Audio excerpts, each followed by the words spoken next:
Welcome to the HIO Show, everyone. I'm Stu Cowan of the Montreal Gazette, joined this week by a familiar face and voice of the Montreal sports fans, Ron Roosh, who still covers the Canadiens on his The Roosh blog. You can check it out. HIO blogger Mike Boone and Andy Bennett from CBC Daybreak. Ron, you've covered this team for a long time. That game in Arizona, they look like a team that's quit on their coach. I'm not so sure they quit on their coach. They've certainly quit. You know, there's no doubt about that. I think that they finally see the writing on the wall. The season's over. They're done. They're not going to win, and I think they've just finally packed it in.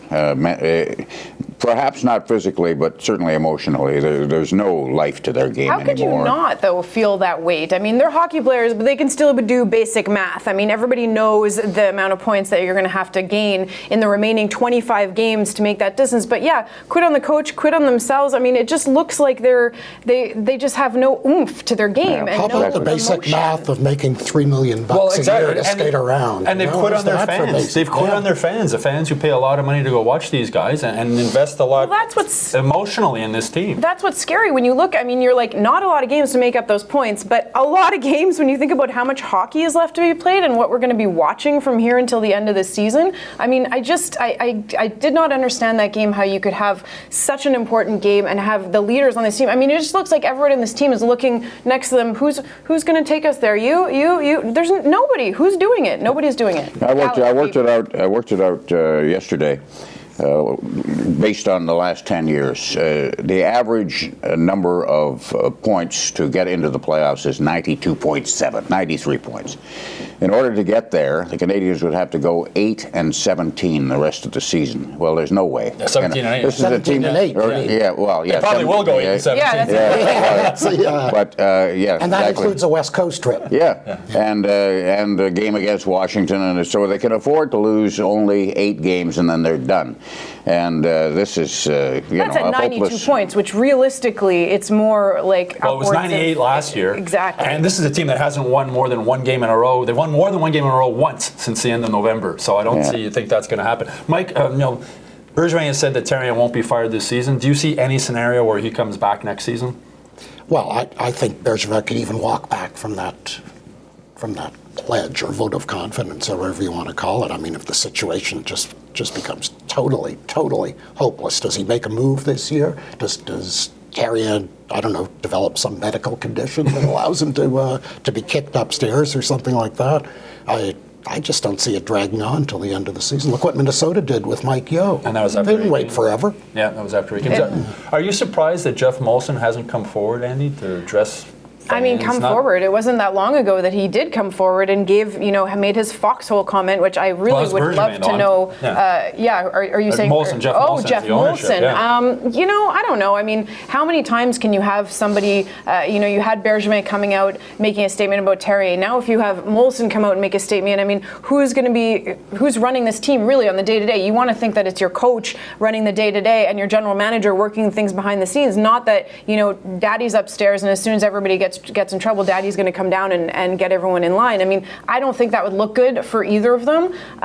But I mean, right now it's such a mess right now. And you look to really, for me, it's Therrien and all the things that we spoke about that were so positive at the beginning of the season have now kind of become negatives. I mean, you just don't know what this guy's thinking sometimes. The only way Molson gets involved, I think, is if he's going to fire the general manager.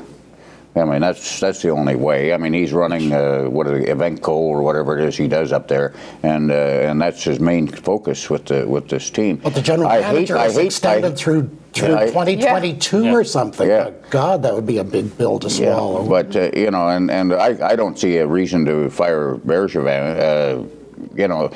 He lost his goaltender. He lost maybe the best hockey player in the world. For the last, certainly the most valuable. Yeah. And to lose him, it's just changed the whole scenario. It filtered down. The team has lost confidence in their goaltending, first of all, and then it just kind of filtered all the way down to this mess we've got now. And I think it all hinges on Carey Price.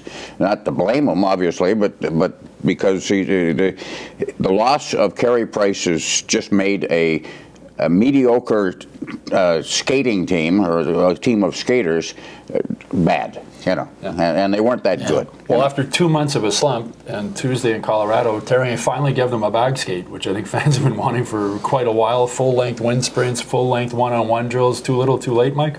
Yeah, I would say so. I mean, we'll be able to gauge it tonight with their game in Minnesota, whether a bag skate turns them suddenly into a team that is aware of the dire straits that it's in. I'm a little bit skeptical. Those practices we've been talking about forever. I mean, Chris Nyland says it all the time, how frustrating it is to watch those practices and have them fail at exercise after exercise and not have a coach come in and be like, this is what you need to be doing. This is where you need to be. That's why that's not working. And we talked about bag skates 2 weeks ago, 3 weeks ago, where you're thinking, why hasn't something been done? I mean, there's still a team. You still have the same factors that come into play when you're with a team, and that's usually that you get punished when things aren't going well, but there's been no punishment, there's been no accountability, and I think that's why the team is where they're at right now. The other thing is that in this team, the little guys play big and the big guys play little. In Arizona, Paul Byron has 6 hits to lead the team. He's the only regular forward on the team averaging more than 2 hits a game. In 13 minutes of ice time? In 13 minutes of ice time at 5'8" and 155 pounds. He's not a big guy. 5'8" on skates, maybe. Just to put that in perspective, as the biggest hitter, Paul Byron is exactly my size.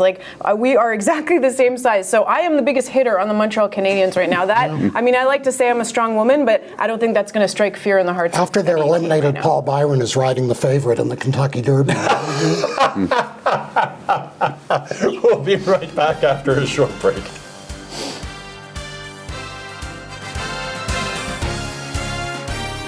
Welcome back. Among the disappointments in Arizona the other night was Captain Max Pacioretty, who had 1 hit, Ron. He was a team worst -3. Is he really the leader of this team? No, and he's absolutely. I was one of the people who promoted him. I thought he should be the captain of the Canadiens. It's obviously not working.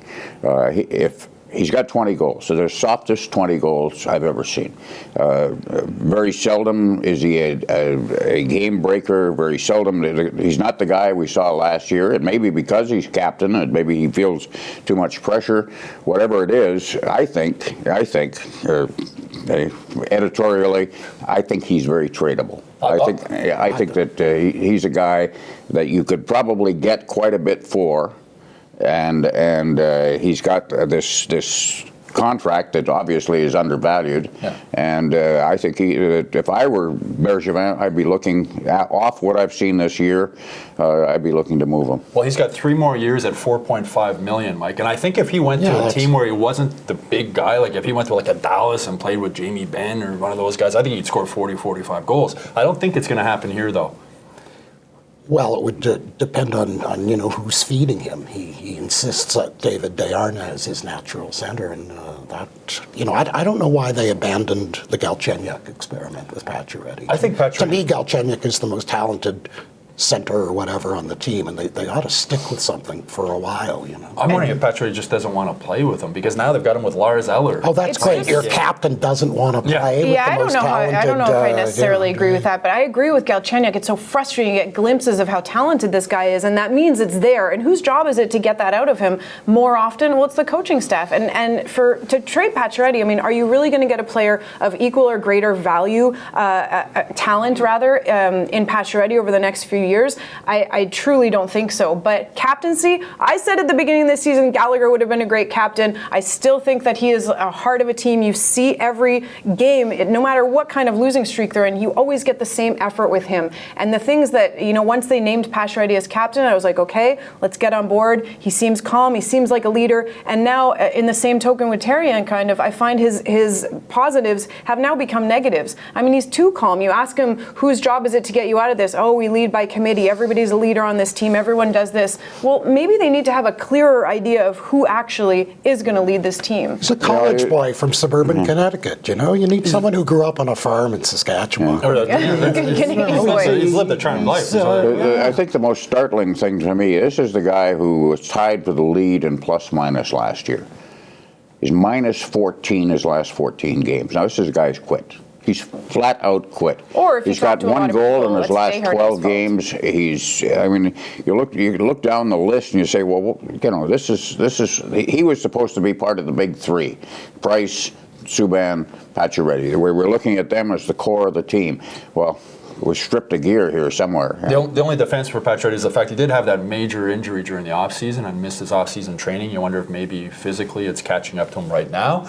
You don't like to see anybody get hurt, but it looked like it took an injury to David Desharnais to get him off the power play, Mike. It looked like he was going to be there forever, the way Therrien was handling him. Yeah, which is an absolute mystery. I mean, I wonder, does Therrien have Polaroids of Bergevin, a compromising position, and does Desharnais have them of the coach? I mean, it's weird.